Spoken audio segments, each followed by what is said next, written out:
You had a provocative message toward the end, the idea that it might be unethical not to use narrative. So I want to push that to be even more provocative. Between the narrative pathway and the scientific or paradigmatic pathway, there is an ongoing experiment being conducted, and 90% of Americans have been part of it without giving informed consent. And what I'm referring to is direct-to-consumer drug marketing. You may have seen many of these. You probably have. Typically, they are two things at the same time. There is a story. You see people, you hear music, and it's someone who starts sad and ends up happy. And they involve things like depression, insomnia, restless leg syndrome, and so on. At the same time, there is the FDA-required side effects which are mentioned at great length, sometimes as long as a minute by the narrator, including nausea, dizziness, suicidal ideation, sleep driving, and compulsive gambling, my favorite. The industry has placed a $5 billion bet that that is effective. Is it really effective? Well, I call as a witness the great social scientist Plato, who said that story, poetry, has an independent access to our cognitive apparatus. And so even if we don't want to be affected by story, even if we've been trained in logic and geometry, the passions of story will govern us. Dan Kahneman in System 1 and System 2, I believe, is endorsing that. There are political scientists like Brendan Nyhan and other scholars like Dan Kahan at Yale, whose research suggests that, in fact, we are suckers for narrative, whether we want to be or not. Scientific discourse goes out into the bazaar in which it does not have a privileged standing. It competes with other narratives, and those other narratives have billions and billions of dollars behind them, counter-narratives and alternative realities designed to be the antimatter to the scientific narrative. So the question is it unethical not to be involved? You know the expression, don't bring a knife to a gunfight.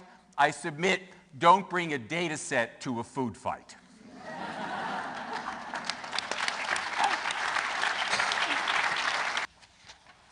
I'd like to draw a connection between Michael's paper and Kevin's paper. Michael asked the question, should scientists use narrative? And I think by the evidence of Kevin's paper and all of your experience, they already do. Doing science is a narrative and story activity. Think of what happens when science is actually done.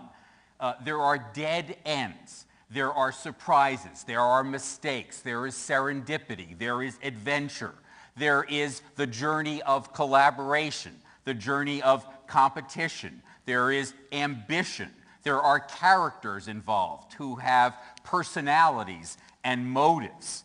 So the choice of a problem to study, what is it that a scientific group is working on, that itself is a story that has to do with personalities and glory and money and all the other issues of drama. That is what happens when science is done.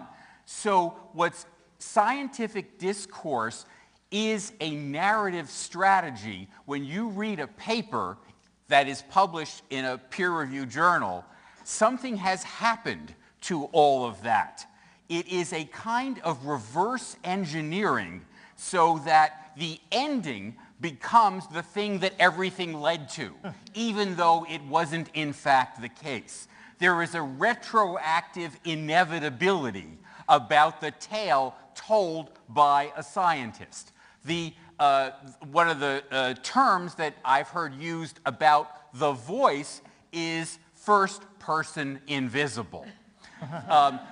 There is a reliable, omniscient narrator of a scientific paper, something that Jane Austen or George Eliot would instantly recognize as the voice that is telling what is happening in a paper. So in fact, what a scientific publication is doing is that it is removing the science from the scientific publication. And the question is, why is that the case?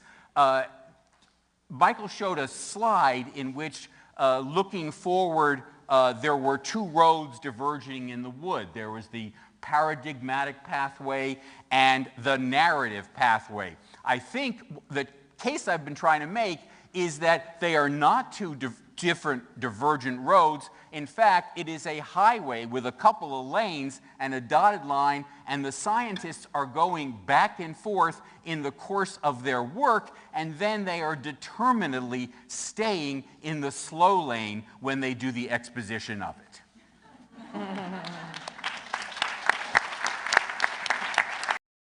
The trailer that we saw, the video Julie talked about, is an example of something called entertainment education. It's an actual field. It's been around for about 50 years. People are sometimes surprised to hear that something like that exists, but in fact it has a highly developed theoretical base, it has best practices, it has impact evaluation, and it's well known all over the world for the efforts it has made in areas like combating adult illiteracy or domestic violence and public health issues. The Centers for Disease Control recognize the fact that people pay attention to health messages in entertainment, even if they know the entertainment is fiction. They think that what they are hearing about public health is true and useful. And because of that, the CDC in 2001 decided that they needed to have a presence in Hollywood. They had a competition, my center won, and since then something called Hollywood Health and Society has been in effect the CDC's Hollywood office. It has subsequently been joined by half a dozen other funders in the area of climate change. What we do is work with pretty much all of the cable networks, all of the broadcast networks, many shows on primetime, hundreds of them. We take inquiries from shows, we reach out to them to inspire them in particular areas of national need in public health, and we study their impact. A few anecdotes from that world. If you know the show ER, we brokered a connection between Atul Gawande, whose checklist was about to come out, and ER, so that in the finale, Noah Wiley's life was saved because the doctor was forced to use the checklist. And the day after that aired in New York, there was a conference of 150 surgeons, and they decided that those surgeons should see the entire episode of ER as the best way to train them on the checklist. Law and Order SVU did an episode about obesity and diabetes, and our impact analysis showed that African Americans identified most strongly with the African American main character and had an increased intention to diet and exercise. The Bold and the Beautiful, 500 million people watch that show around the globe every day. We were involved in a storyline in which Tony, one of the main characters, confessed to his fiancée that he was HIV positive. The day that happened, the STD HIV helpline spiked from 2,000 calls to 5,000 calls, the most calls they got in a single year, exceeding every other public service announcement, campaign, and Surgeon General's effort. The Science and Entertainment Exchange does an amazing job in this same area. I'm honored to be on its board.